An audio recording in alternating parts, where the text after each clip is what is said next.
আল্লাহ যে নারীকে ক্ষমতা দেয় নাই কেন বুঝতে পেরেছেন? ইন্টেন্সিটি অফ ইমোশন, আবেগের জোয়ার। আল্লাহ তাআলার যত বিধান আছে প্রত্যেকটা বিধান সায়েন্টিফিক্যালি, বৈজ্ঞানিকভাবে প্রমাণিত প্রমাণিত প্রমাণিত। শেখ হাসিনা 2000 ছাত্র জনকে হত্যা কেন করেছে? শুধুমাত্র নারী হওয়ার কারণে। পুরুষ হলে সে করতো না এটা। কারণ নারী তার আবেগের জোয়ার বেশি, সে হুট করে সিদ্ধান্ত নেয়। এই জন্য আল্লাহ বলছে নারীদেরকে আল্লাহ তাআলা কি করেছেন? আর রিজালু কাওয়ামুন আলাল নিসা, নেতা বানাইছে। কোথায় থেকে? কার উপরে? কার উপরে? নারীর উপরে পুরুষকে বানাইছে।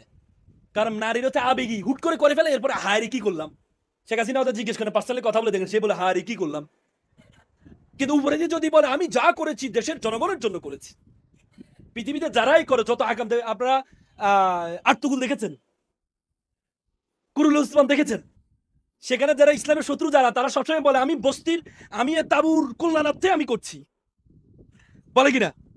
আমি আমার গোত্রকে বাঁচানোর জন্য, কাই গোত্রকে বাঁচানোর জন্য আমি এগুলো করছি, বলে না?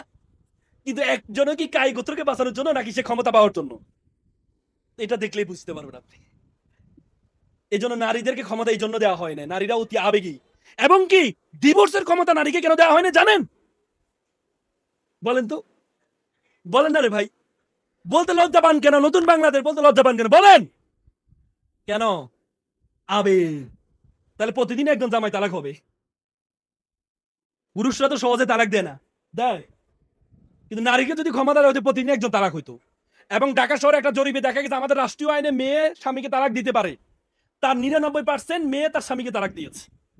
প্রতি মিনিটে 2টা তালাক হয় ঢাকা শহরে।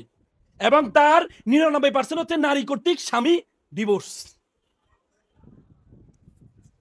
ডিভোর্স দিয়ে ওই দিন আমার কাছে একজন আপা আসছিলেন, এসে আমাকে বলে আমি স্বামীকে ডিভোর্স দিতে চাই। আমি দিতে চান? এই কারণ স্বামীর সমস্যা আমি তো আর জানি। আমি বললাম, আপা আমি আপনাকে, আপনার ডিভোর্সটা আমি করাবো, কিন্তু 1 সপ্তাহ পরে করাবো। আমি আপনাকে একজনের নাম্বার দিব, আমার ক্লায়েন্ট ছিলেন, উনিও ডিভোর্স দিয়েছিলেন স্বামীকে। ওনার সাথে আপনি 5টা মিনিট বা আধা ঘন্টা পারলে দেখা করে ওনার সাথে একটু কথা বলবেন।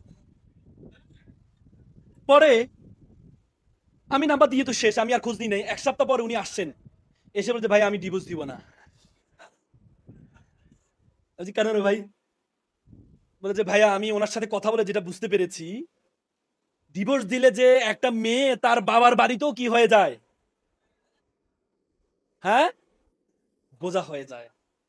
আমি ওনার সাথে কথা বলে বুঝতে পেরেছি আমি আমার ডিভোর্স দিব না।